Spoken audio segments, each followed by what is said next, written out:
പള്ളിക്ക് സ്ഥിരമായിട്ട് വരുമായിരുന്നു. അപ്പൊ ആറുമ്പോഴെങ്ങാണ്ടായിരുന്നു നേരത്തെ, പിന്നല്ല പുല്ലാട്ടായി അന്ന് വരുമായിരുന്നു, പുള്ളിയോടെ വരുമായിരുന്നു. അപ്പൊ അന്ന് രാമൻചിറ്റപ്പനും ഞങ്ങളുടെ വല്യച്ഛനും വളഞ്ഞിലത്തെ പുള്ളി ഇവരെല്ലാം ആയിരുന്നു കൊട്ട്. പിള്ളേർ സെറ്റുമുള്ള. അപ്പൊ കൊച്ചാന്റെ കൂട്ടത്തിലാണോ രാധാകൃഷ്ണ കൊച്ചാനൊക്കെ പഠിച്ചത്? അല്ല, രാധാകൃഷ്ണ കൊച്ചാനൊക്കെ പഠിച്ചത് നെടുവല്ലേ കൊച്ചാന്റെ കൂട്ടത്തിലാണോ പഠിച്ചത്? ഞാൻ ആദ്യം പറഞ്ഞില്ല അവിടെ പഠിച്ചിരുന്നു. അത് പിന്നെ കഴിഞ്ഞിട്ട് ഞങ്ങൾ തല്ലിപ്പുള്ളി എല്ലാം അങ്ങ് പോയി എല്ലാം. പിന്നെ ഞങ്ങൾ ഇവിടെ കടമാട്ടക്കാരെ പടയനിക്ക് വിളിച്ചിട്ട് വന്നില്ല. പിന്നെ ഞങ്ങൾ ഇവിടെ കടയിൽ വെച്ച് മട്ടും പഠിക്കാന്ന് ഞങ്ങൾ രാധാകൃഷ്ണനെല്ലാം കൂടെ ഒരു വാച്ചപ്പെട്ടു. രണ്ടാമത് ആദ്യം മറ്റേ ഈ പുരുഷൻ കൊച്ചാനൊക്കെ അപ്പം കൊട്ടുമായിരുന്നു. അന്ന് കൊട്ടുമായിരുന്നു. കുറിയനേത്തോ പുള്ളി അത്യാവശ്യം കൊട്ടുമായിരുന്നു. അപ്പൊ അമ്പലത്തിൽ പുള്ളി വരുമായിരുന്നു കൊട്ടാനായിട്ട് പടയനിക്ക്? അന്നൊക്കെ വരുമായിരുന്നു. പിന്നെ ഈ പടയനി ഇവിടുത്തെ അങ്ങ് ഉഴപ്പിയായിരുന്നു. പിന്നെ പടയനി കുറച്ച് നാളെ പിന്നെ ഒന്നും ഇല്ലാതൊക്കെ കിടന്ന പിന്നെ അവിടെ കളത്തട്ട ചീട്ടുകളും അതും ഇതൊക്കെ ആയിരുന്നു. ഒന്നും ഇല്ലാതെ കളത്തട്ടുണ്ടായിരുന്നു അവിടെ ഇല്ല. പിന്നെ അതിപ്പോഴും ഉണ്ടല്ലോ, അത് ലൂടിട്ട ഈ കളത്തട്ടൽ എന്തുവായിരുന്നു അവിടെ വരുന്ന പരിപാടികൾ? എന്തൊക്കെയായിരുന്നു നടക്കുന്നില്ലായിരുന്നു. അത് ഓരോരുത്തരൊക്കെ വന്നിരിക്കുക, കാറ്റ് കൊള്ളാന്നൊക്കെ അല്ല കൊള്ളായിരുന്നു. അമ്പലം ഉണ്ടാകുന്ന മുമ്പേ അവിടെ വെച്ചായിരുന്നു പടയനി. അന്നാ ഉണ്ടായിരുന്നില്ല. ആണ്ടില് ഒരു പടയനിയെ ഉള്ളല്ലോ, അല്ലാതെ അമ്പലമായിട്ട് അവരില്ലായിരുന്നു. പിന്നല്ലയോ ആണ്ടിലൊരിക്കൽ അവിടുന്ന് അയ്യൂപ്പിലാവുന്ന ഒരു എഴുന്നള്ളത്തുണ്ട്. അന്നത്തെ ദിവസം ഒരു പടയനി ആദ്യകാലം പിന്നെ നിന്നു. ഓ അത് ശരി. അത് പിന്നെ ചെണ്ടമേളത്തോടു കൂടിയായിരുന്നു ജീവിതമൊക്കെയാണ്. എന്തുവായിരുന്നു അവിടെ എഴുന്നള്ളത്ത്? പറയെടുപ്പായിരുന്നു അതോ നമ്മുടെ ഈ അമ്പലത്തിലേക്ക് മാത്രമായിട്ട്? അവിടെ വരുമ്പോ അവിടെ 2-3 വീട്ടുകാരോടോ പറയിടും. അതല്ല, ഈ അമ്പലത്തിലേക്ക് മാത്രമായിട്ട് വരുമായിരുന്നു തറയിലേക്ക്? സങ്കല്പം അയ്യൂപ്പുരാവ് എന്നുള്ള സങ്കല്പം കളത്തട്ടായിരുന്നല്ലോ, അല്ലാതെ നേരത്തെ കളത്തട്ടായിരുന്നു സങ്കല്പം. അതായത് ഇവിടുന്ന് ദേവി അങ്ങോട്ട് പനയുണ്ടായിരുന്നു അവിടെ. പിന്നെ ആ പനയുടെ അവിടെ ആയിരുന്നു. അല്ല, അവിടെ പടയണി തുടങ്ങുന്നതിന് മുമ്പായിരുന്നു ഇവിടെ വരുന്നേ? അവിടുത്തെ വരുന്നത് ഏത് ദിവസം വരുന്നെന്നുള്ള എനിക്കറിയുന്നില്ല. ഇവിടുത്തെ പടയനി ഞാൻ മുമ്പ് അവിടുത്തെ പടയനി സമയത്താണ് ഇവിടെ വരുന്നത്. ഇവിടെ വന്ന് തുടങ്ങിയിട്ടാണ് അങ്ങോട്ടേക്ക് പോകുന്നത്. അതായത് ഇവിടുന്ന് ആണ് ദേവി പുതിയകാവിലേക്ക് പോയതെന്നുള്ളതാണ്. ഇങ്ങോട്ട് വരുന്നതാണോ? അങ്ങനെ വരൂ. അങ്ങനെ അത് പിന്നെ പനയുടെ അവിടെ എന്തോ അസ്വസ്ഥതകൾ ആ നാട്ടിലും ആ സ്ഥലത്തും ഉണ്ടായ സമയത്ത് ദേവിക്ക് അവിടെ ഇരിക്കാൻ വയ്യാതെ തിരിച്ചു പോകുന്നതാണ് അങ്ങനെ ഒരു സങ്കല്പം. അല്ല, ഞാൻ കേട്ടത് ഇങ്ങനെയാണ്. അതായത് ഇവിടെ നേരത്തെ ഒരു ക്ഷേത്രം ഉണ്ടായിരുന്നു. പണ്ട് കരിമ്പും മറ്റ് സാധനങ്ങളൊക്കെ നിന്ന് അവിടെ അങ്ങനെ തീ കത്തിയപ്പോൾ ഇവിടുന്ന് നേരെ ഇത് കിട്ടാതെ അയിരൂർ പുതിയകാവിലേക്ക് പോയി. അയിരൂർ പുതിയകാവിലേക്ക് പോയിട്ട് ആണ്ടിലൊരിക്കലും കണ്ട് പടയനിയോ എന്തോ ഇത് തുടങ്ങുന്നതിന് മുമ്പായിട്ട് ഇവിടേക്ക് ദേവി എന്തോ ഒരു ഇതിന് വേണ്ടിയിട്ട് വരുന്നു എന്നുള്ളതാണ് ഞാൻ കേട്ടിട്ടുള്ളത്. ശരിയാണോ എന്ന് എനിക്കറിയത്തില്ല, അതാ ഞാൻ ചോദിച്ചു. അങ്ങനെ എന്തെങ്കിലും നിങ്ങൾ കേട്ടിട്ടുണ്ടോ? അല്ല, ഇത് തന്നെ ഇങ്ങനൊരാൾ പറയുന്നത് തന്നെ വലിയ കാര്യമാണ്. കാരണം ഇതുവരെ കേട്ടില്ല. ഞാൻ കുറേ ആൾക്കാരുടെ അടുത്ത് അന്വേഷിച്ചപ്പോഴാണ് ഇങ്ങനൊരു കാര്യം കേട്ടത്. അത് എഴുന്നള്ളത്ത്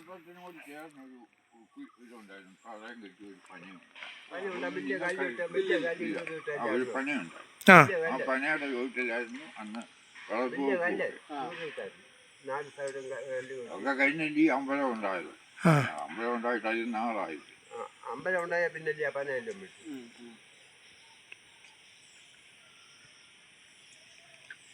ഇത് ഞാൻ മറ്റേ കോട്ടപ്പാറയിൽ നിന്ന് എന്തെങ്കിലും കതിര് കാളയോ അങ്ങനെ എന്തെങ്കിലും ഒരു എഴുന്നള്ളത്ത് നമ്മുടെ തറയിലോട്ടുണ്ടായിരുന്നു. ഇവിടുന്ന് വരുന്ന കാളയെല്ലാം മട്ടുംപിടിക്ക് കൊണ്ടുവന്നിട്ട് അതിപ്പോ ഈ അടുത്ത സമയത്ത് ആദ്യ കാലത്തെന്ന് പറഞ്ഞാൽ ഇവിടുന്ന് ഇടമലക്കാരുടെ വക ആയിരുന്നല്ലോ കൊടിയും അവിടെ ആയിരുന്നല്ലോ ജമ്മി. ആണ്ടിൽ ഒരിക്കൽ മീനോ ഒന്നിൻ്റെ 2-3 ദിവസയ്ക്ക് മുമ്പ് ഇവിടുന്ന് ഒരു 5-6 പേര് പോയി. ഞങ്ങളെ താമസിക്കുന്ന അറിയാമല്ലോ, അതിൽ ഇങ്ങോട്ട് കാട് വിട്ട് കിടക്കുകയായി. 2 പേർക്ക് നടന്നു പോകത്തക്കൊന്നും എല്ലാവരും ഒന്ന് വെട്ടി വഴി ഉണ്ടാക്കി സൗകര്യം. അതുവരെ കാട് വിട്ട് കിടക്കുക. പിന്നെ ആരെയൊക്കെ കൊണ്ടുവന്ന് കോട്ടയിൽ വിളക്ക് കൊടുത്തു.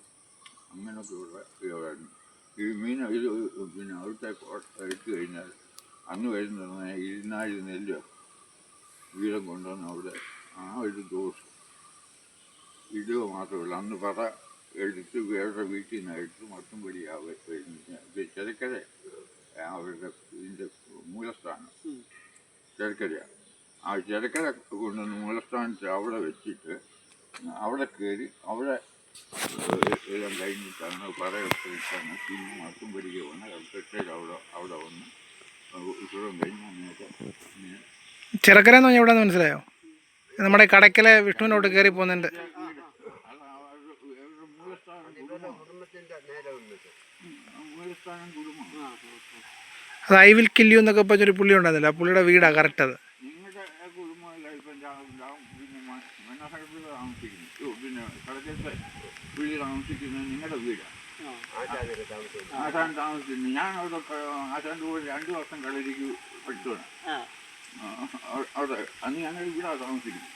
വീടിനെ കറ്റ കെട്ടി അതിലെ ഇങ്ങനെ വടവഴി അവിടെ വരുന്നത്.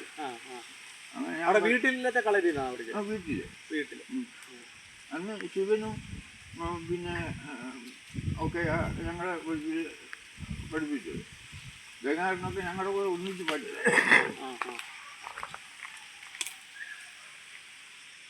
പിന്നെ പറഞ്ഞാൽ കഴിഞ്ഞപ്പം പിന്നെ അതിനെ ചുമ്മാ പഠിപ്പിക്കാൻ പോകും. അമ്മാച്ചന്മാരാണ് നമ്മളെ അമ്മാച്ചനാണ് വിട്ടത്. വലിയ പൈസ ഒന്നും കൊടുക്കാതെ ഒന്ന് കഴിയും. പിന്നെ ഞങ്ങൾ പോവാതെ ആർക്കൊന്നും കൊടുക്കരുത്. ഓ അല്ല 10-30 ജില്ലാനും വീടുണ്ടായിരുന്നു, പിള്ളേരുണ്ടായിരുന്നു.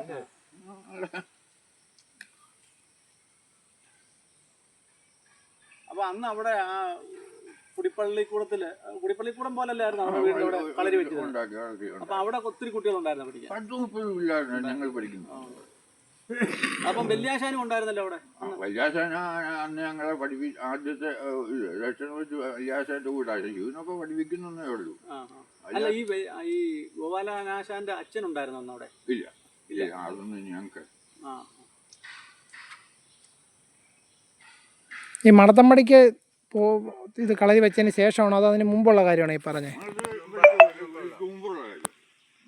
മടത്തമ്പടിക്ക് കളരി വെച്ചതിന് ശേഷം പിന്നെ വീട്ടിൽ കളരി വെച്ചിട്ടില്ല. അന്ന് ഈ മഠം പഠിക്കാതെ കളരി പഠിപ്പിക്കുന്ന ആൾക്കാർ അന്ന് വെട്ടൂരിന് ഇവിടെ വന്ന് ഇവിടെ താമസിച്ച് പഠിപ്പിക്കുക. വെട്ടൂര് ആരും താമസിച്ചുണ്ട്. ആശാൻ താമസിച്ചത്. ആ ഓക്കെ. ഇവിടെ വന്ന് പിന്നെ വെട്ടൂരാണോ താഴൂരാണോ? അയ്യോ വലഞ്ചുഴി. ആ ശരി. പിന്നെ അതേപോലെ നമുക്കിവിടെ ഈ പറയുന്ന ക്ഷേത്രം വരുന്നതിന് മുമ്പായിട്ട് പിന്നെങ്കിൽ ഈ എന്തുവാ NSSൻ്റെ ആ ഒരു സ്ഥലം മേടിച്ചില്ലയോ? അത് എന്നാ എവിടാന്നുള്ള ഓർമ്മയുണ്ടോ? അതിനനുസരിച്ച് സ്ഥലം മാറ്റാത്ത ഇപ്പം കല്യാണം കൊണ്ടൊക്കെ പിന്നെ അടുത്തോട്ടും പിന്നെ അതാരൊക്കെ കൂടിയായിരുന്നു മേടിച്ചു കൊടുക്കുന്നത്? അന്ന് 2 കരയോഗമായിരുന്നു.